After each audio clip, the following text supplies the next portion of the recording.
Okay, ako po ay 32. Thank you. Magkalayo po ang edad namin ni Sir, pero pareho kami ng birthday. Yan. 47 na. Ang susunod ko po, anong flag yung dala-dala nila? Ha? Yung flag na blue tapos may yellow. Bangsamoro! Sweden. Bangsamoro! Di bale, sa susunod na balik ko, sana hindi na naman nababalik ako dahil nauwi na natin si Pangulong Rodrigo Duterte. Ay, ma-memorize ko na talaga yung mga flag ninyo. Anong flag ito? Norway. Bangsamoro. Yung red, white, and red, ay blue, white, and red, France. France. Ayan. Ang susunod ko po na mensahe ay mensahe po sa ICC na pakawalan nyo na at ipadala nyo na pauwi si dating Pangulong Rodrigo Duterte sa Pilipinas.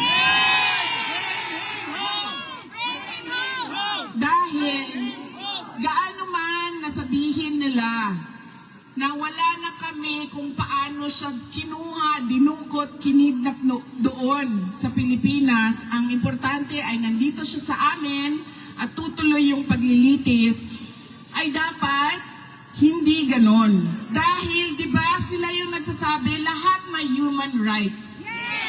So, dapat ibigay din nila yung human right ni dating Pangulong Rodrigo Duterte na ibalik sa Pilipinas at i-check ng ating mga lokal na korte kung karapat-dapat ba na siya ay ipadala dito sa dahig. Kaya dapat po hindi natin tigilan ang panawagan natin sa ICC to send him home. At huwag natin tigilan ang panawagan natin doon sa loob ng Pilipinas na lahat sa ating gobyerno ay dapat gawin nila, bring him home. Bring him home! Bring him home! Bring him home! Bring him home! Bring him home! Bring him home! Hindi po dapat ipikit ng korte ang kanilang mga mata na sila ay walang jurisdiction sa kaso. Nagsimula sila sa kanilang investigasyon 2 taon matapos tayo umalis sa pagiging miyembro ng ICC. Hindi po pwede yun na kahit kailan pwede ka mag-imbestiga. Dahil ibig po sabihin nun, kapag sinabi mo, 5 years from now, mag-iimbestiga ako. 6 years from now, mag-iimbestiga ako. 20 years from now, mag-iimbestiga ako. Hindi pwede yun. Dahil ibig sabihin nun, wala nang katapusan. Nakakabuling ka pa ulit-ulit.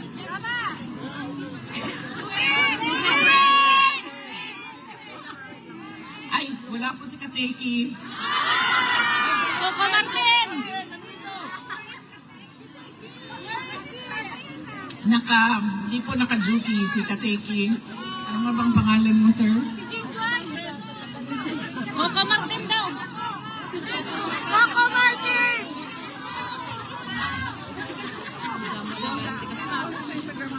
Ano daw, ma'am? Katuko? Katuko? Katuko nandito. Hindi ko naman, ma'am.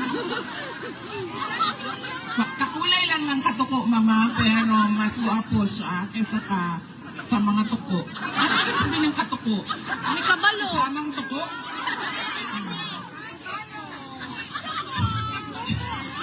Hindi pwede. Hindi pwede. Na kung kailan mo gusto ikaw mag-imbestiga, ay ganun ang gagawin mo dahil hindi matatapos eh. Kaya wala na silang jurisdiction sa kaso na ito. Huwag nilang ipikit ang kanilang mata sa pagkidnap sa ating dating Pangulo, sa katotohanan na wala silang jurisdiction. Kaya kailangan, huwag natin tigilan. Paulit-ulit ang panawagan natin, ICC, Send him home. Yun lang ang hinihingi naming lahat, mga Pilipino sa buong mundo. Ibalik ninyo sa amin ang aming dating Pangulong Rodrigo Duterte. Yes!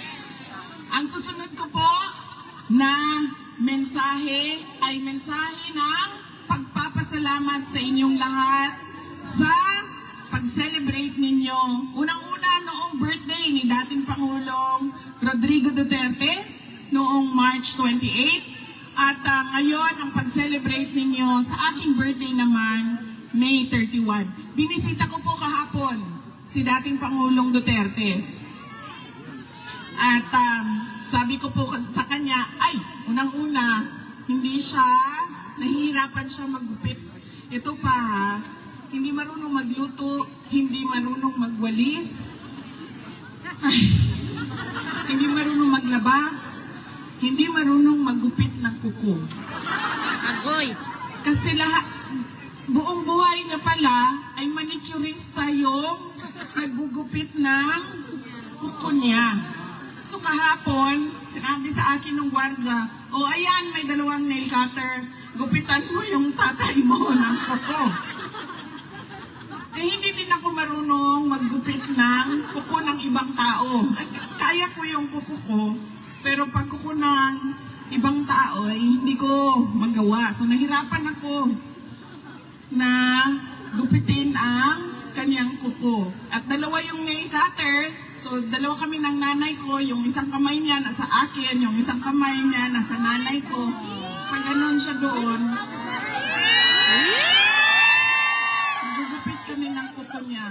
First time in my life, nagupitan ko ng kuko ang aking tatay. Meron palang tao na ganun, no, na hindi marunong maggupit ng kuko.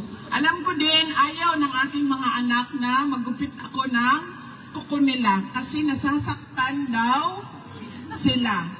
Kay puok daw kaayo ko kung maggupit o kuko na wala nang naiwan na puti lahat yan.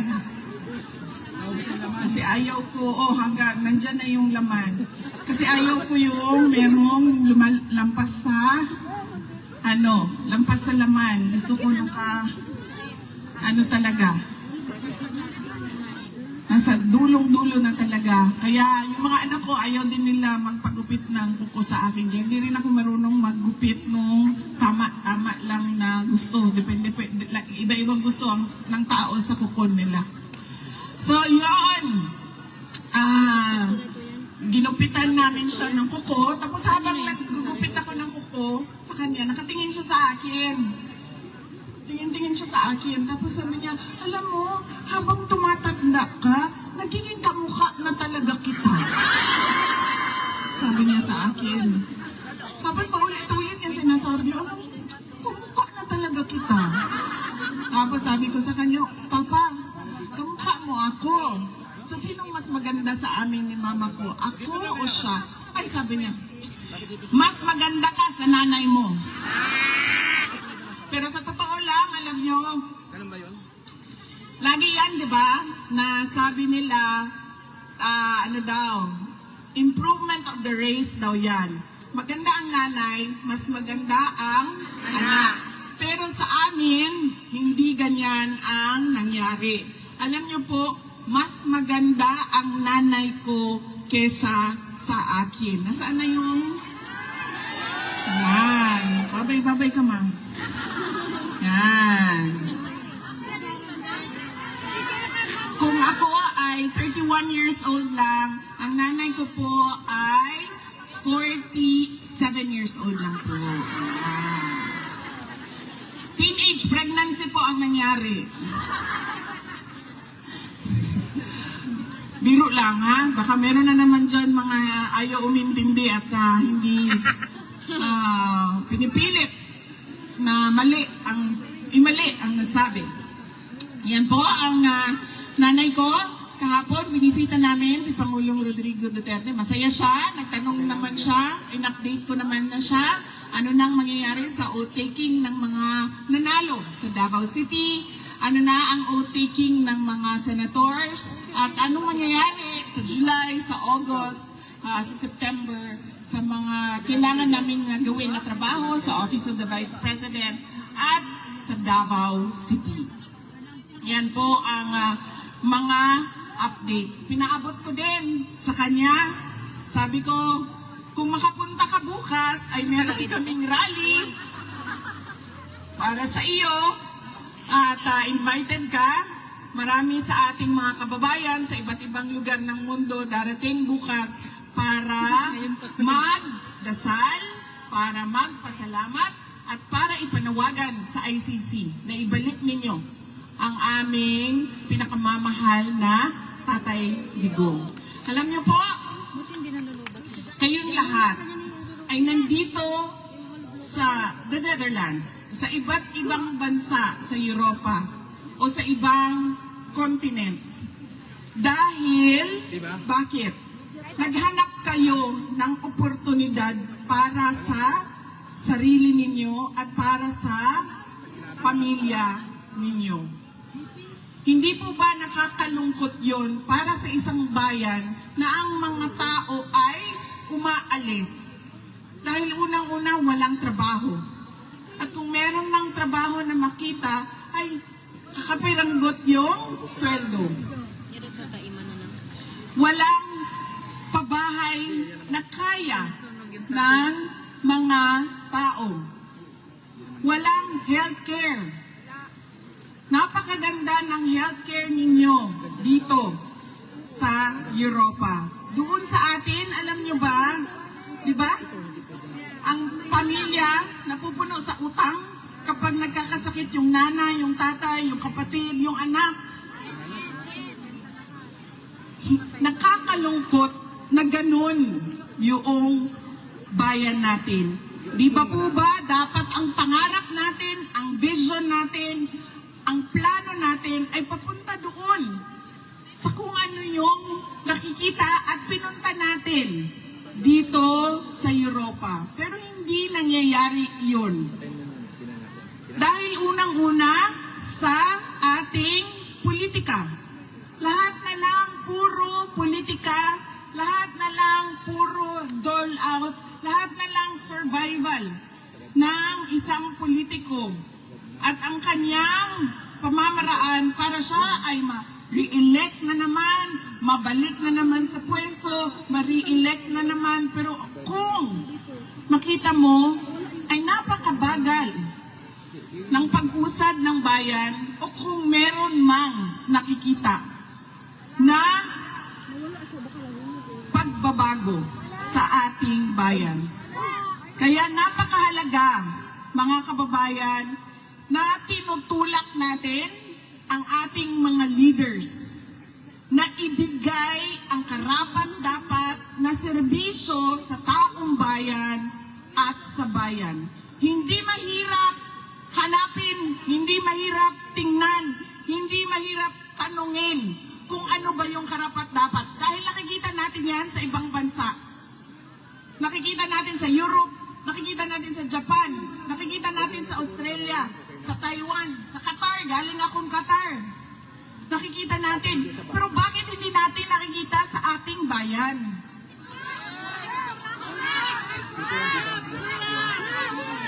Diba? Hindi ko sinasabi na maswerte kayo kasi nandito kayo. Dahil marami sa inyo, hindi nyo naman dala yung pamilya ninyo eh. Yung iba, oo, nadadala nila ang asawa nila, ang anak nila. Pero yung iba, nandoon yung pamilya nila. At sila yung naghahanap buhay dito, naninigurado na makatapos, makapag-aral yung nandoon, may bahay, may kinakain, may nabibili ang gamit at mga pangangailangan. Kaya kailangan talaga itulak natin at hingiin natin sa gobyerno. Ibigay ninyo ang karapat-dapat at ibigay ibigay ninyo ang nakikita namin sa ibang bayan dito sa ating pinakamamahal na Pilipinas. Dahil masakit na kailangan umalis ng ating mga kababayan. At masakit din sa mga naiiwan doon, tulad namin, na wala kaming mapupuntahan dahil wala namang kaming bahay sa ibang bayan, sa ibang bansa, sa ibang lugar. Nandun lang kami, nandoon ang aming mga anak at nakikita namin araw-araw. Bakit ganito sa Pilipinas? Bakit doon sa ibang bansa? Dahil alam niyo ba? Alam niyo naman kasi nakikita niyo ako. Naglalakad lang ako dito. At kung nagmamadali, nagbabas, nagtatram. Bakit doon sa atin, sa Pilipinas, sasakay ka lang ng bus, bakit parang nakikipag-agaw buhay ka? Nag-aagaw buhay ka. Sasakay ka lang ng bus. Diba? Ang daming-daming namamatay sa tricycle, nababangga, nahu-hold up. Bakit? Basta lagi. Masakit sa akin, lalo na nung gagagaling ko lang sa Qatar, ma'am. So doon sa Qatar, meron silang national ID. Sabi nila sa akin, lahat ng pangangailangan nila, nandoon sa loob ng national ID nila. Ganito din sa iba't ibang bansa, diba? Nandoon na lahat. Healthcare mo, driver's license mo, utang mo nandoon. Diba? Nakikita yung utang mo. Nakikita doon kung nahuli ka na ba o hindi. Nakikita doon lahat. Nakikita. At pupunta ka sa hospital, o ayan ang health card ko, babayaran yan ng gobyerno ang aking pagpapagamot.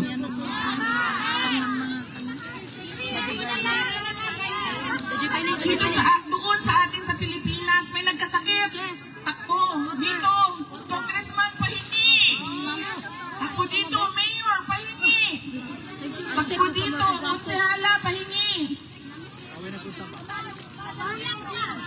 Tapos, pagpunta mo sa PhilHealth, 2,000.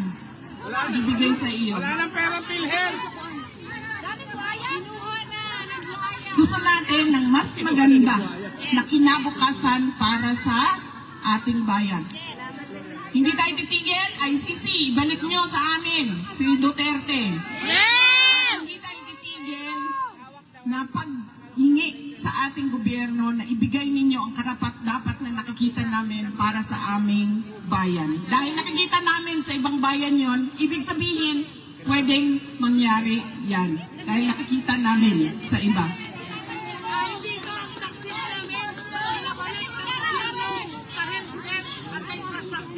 Sa Pilipinas, ang taksis namin, pinubulsa ng mga buhayang politiko. Yan. Dito, ang taxes nababalik sa social services. Sa Qatar, wala silang taxes. Baka may mag-isip sa inyo lumipat ng Qatar. Wala silang taxes doon. Walang deductions at all. Pero libre lahat. Dahil, ano ba, ang treasure o kayamanan ng isang bayan ay hindi ang mga politiko. Ang kayamanan ng isang bayan ay ang mga mamamayan. Kaya dapat nauuna ang mamamayan bago ang politiko. Dahil ang trabaho ng politiko ay ibigay kung ano ang karapat-dapat sa bayan at sa mga mamamayan. Kaya huwag ninyong kalimutan sa araw na ito, May 31, pagpapasalamat sa Diyos, pananawagan sa ICC, huwag tigilan hanggang hindi ibalik yan. Patay digong natin. At pangatlo, panawagan, demand sa gobyerno ng Pilipinas, ibigay ninyo kung ano yung karapat-dapat para sa taong bayan at sa bayan. Yaan ang tatlong mensahe na kailangan natin isa puso at isa isip lagi. Na kahit saan man tayo pumunta, ay kailangan natin magkaisa. Na gawin at magkaisa sa panawagan at magkaisa sa demand natin sa ICC at sa ating pamahalaan. Hindi po mahalaga ang reconciliation. Bakit ba? Bakit merong reconciliation? Mahalaga ba ang problema natin na personal? Diba mahalaga ba ang away nating dalawa, ma'am? Hindi. Ano bang pakialam ng mga naghihirap, nagugutom, hindi makapag-aral sa away nating dalawa? Unahin natin ang trabaho at unahin natin ang pangangailangan ng taong bayan. Yaan yung trabaho nating lahat bilang mga mamamayan at mga mamamayan na nagmamahal sa ating bayan. Yan po ang kailangan nating gawin, isa puso, isa isip.